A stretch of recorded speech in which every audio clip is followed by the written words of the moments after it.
Hey there, and welcome. If you're a parent, a guardian, an educator, chances are you've spent a lot of time thinking about how to help kids navigate our super connected digital world. It's a huge topic, right? Full of amazing opportunities, but also some pretty scary risks.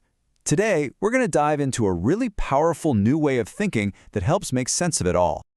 For years, the big debate was always about screen time. How many hours is too much? Is 2 hours okay? 4? But what if that's just not the right question to be asking anymore? The whole conversation is shifting because, our world has fundamentally changed. The old way we talked about this was digital well-being, and that phrase kind of implies that our online life is this separate thing, a different space that we can just log into and out of, Something distinct from our so-called real life. But now, the conversation has moved on. We're talking about well-being in a digital world. And what's the difference? It's a huge one. This new idea accepts a simple truth. For kids today, their online and offline lives aren't separate at all. They're completely woven together. There are no clear boundaries. It's all just life. So if this is our new, blended reality, how in the world do we navigate it? We need a better map. We need a framework that goes way beyond just counting the minutes and hours a kid spends on a screen, and instead helps us see the bigger picture of their overall health and happiness. And thankfully, we have one. Some brilliant researchers from the University of Leicester, working with Internet Matters, have come up with this fantastic four-dimensional model. These 4 dimensions, developmental, emotional, physical, and social, they help us see how being online impacts every single part of a child's life.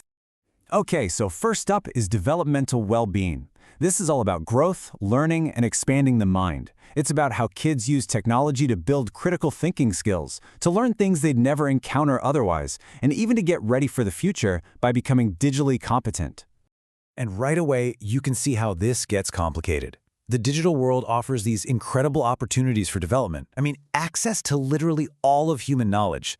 But at the same time, it opens kids up to some serious risks, like fake news, issues with data privacy, and those sneaky financial traps hidden inside online games.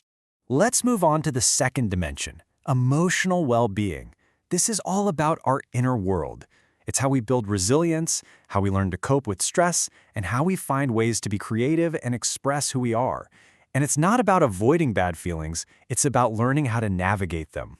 It's a real emotional tightrope. On one side, online platforms can be these amazing spaces for self-expression, for finding a community that gets you.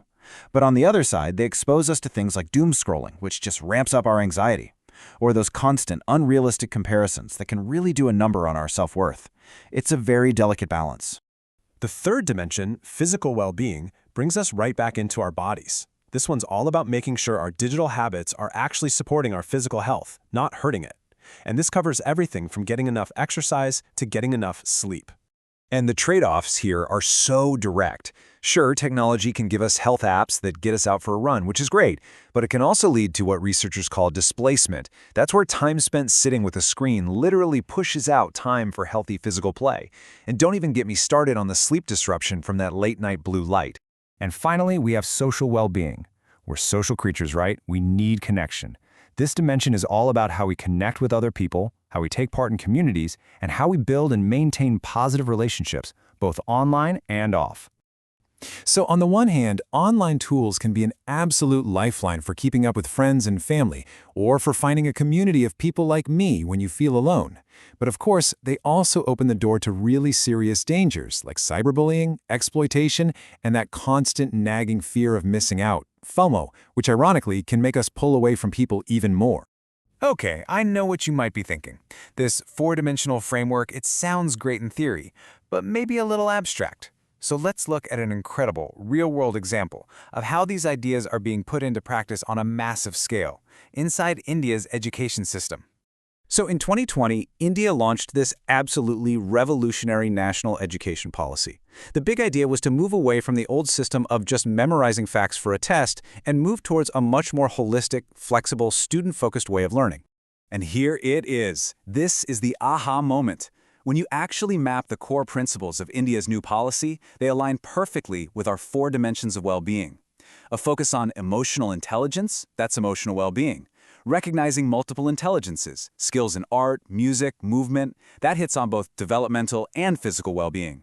And collaborative group learning, that's all about social well-being. It's the framework in action. But, as we all know, having a great policy on paper is one thing. Trying to make it happen in the real world, that's where you run into some major challenges, especially when it comes to technology and inequality. This quote from the researcher Davina Sarvatai just gets right to the heart of the problem: a stark digital divide. What that means is that a kid's access to all these amazing opportunities we've been talking about is deeply, deeply unequal. I mean, these images tell the whole story, don't they? In one home, a child might have their own laptop, their own room, and fast internet.